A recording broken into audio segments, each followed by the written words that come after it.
Exercise 13.1 में question number 2 देखते हैं क्या है। सरफेस एरिया के क्वेश्चंस में आपको ध्यान रखना होगा कि जब आप सॉलिड्स को आपस में कनेक्ट करते हैं, ज्वाइन करते हैं, तो उनका कुछ पोर्शन छुप जाता है और कुछ पोर्शन ऐड अप हो जाता है। तो ऐसा नहीं करना। उसका सरफेस एरिया निकाला, क्योंकि क्वेश्चन में टोटल सरफेस एरिया पूछा है, तो उसका पहले वाले का सरफेस एरिया निकाला टोटल और दूसरे वाले का निकाला, उसको ऐड कर दिया। ये आपका जो तरीका रहेगा ये बिल्कुल गलत रहेगा।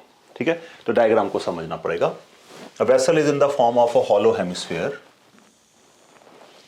Hemisphere, okay, mounted by a hollow cylinder. तो एक मेरे पास कोई एम्प्टी हेमिस्फीयर है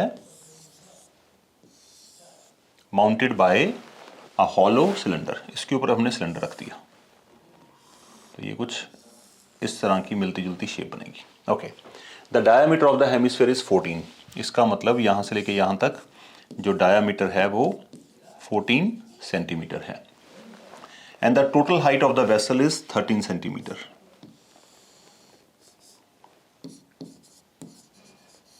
अब यहां पे एक बात का आपको ध्यान रखिएगा, क्वेश्चन में जब भी आपको हाइट ऑफ द ऑब्जेक्ट बताया जाए, इसका मतलब आपको all the way total height बताई जाएगी। तो ये 13 सेंटीमीटर है, तो इसको आगे देखते हैं और क्या, find the total height of the vessel is 13 centimetre, find the inner surface area of the vessel. अब यहां पे स्टूडेंट्स कंफ्यूज होते हैं कि ये जब टोटल सरफेस एरिया निकालेंगे तो मुझे पहले क्या क्या दिख रहा है, पहले उस बात को करते हैं।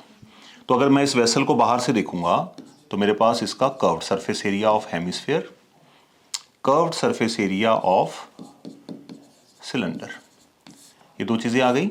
अब स्टूडेंट्स यहां पे कंफ्यूज होते हैं कि सर टॉप भी लेना है कि नहीं लेना, क्योंकि क्वेश्चन में क्या लिखा हुआ है, we have been given a vessel, we have been given a vessel. Vessel का मतलब एक ऐसा कंटेनर जनरली जो ऊपर से ओपन होता है, तो इसका मतलब ये यहां से ओपन है, तो इसका मतलब ये बीच में इन्वॉल्व है ही नहीं, इसका कुछ लिड तो है नहीं।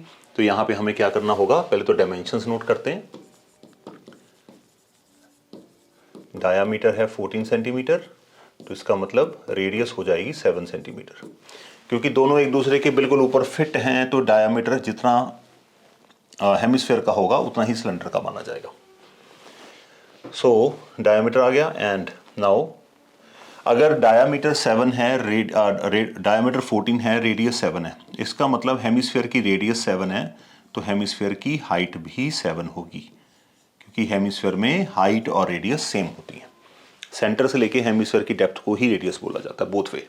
तो ये बात आपको पक्का पता होना चाहिए, आपको बहुत जरूरत पड़ेगी। ये 7 है, इसका मतलब ये कितनी हो गई, 6 centimetre. Though my diagram is not appropriate but that doesn't matter. 6 centimetre आ गया। तो अब हमारे पास आ गया सिलेंडर,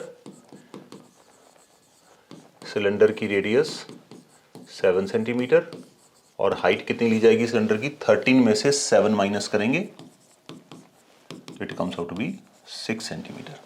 तो हमें इसका क्या निकालना है, inner curved surface area. Inner surface area, जब हमारे पास थिकनेस की कोई बात ना की जाए तो आप चाहे इनर निकालें चाहे आउटर निकालें, आंसर सेम ही आएगा। हम ये मान के चलते हैं कि जो वेसल है उसकी जो थिकनेस है वो नेग्लिजिबल है।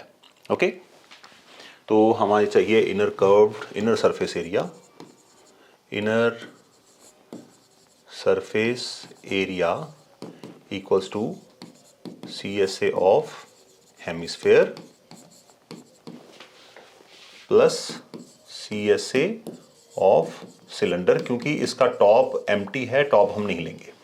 तो पहले तो आप फॉर्मूला लगाइए यहाँ पे 2πr², और सिलेंडर का CSA क्या होता है बच्चों, 2πRH। तो पहले तो फॉर्मूले लिखिए, अलग अलग से निकाल के प्लस नहीं करना, फॉर्मूले लिखिए और उनमें से कॉमन लीजिए, क्योंकि दोनों में रेडियस सेम है तो हमने R वेरिएबल ही यूज किया यहाँ पे। तो 2πr कॉमन आया बच्चों, what we are left with, R यहाँ से बचा, 2πr चला गया and we are left with H।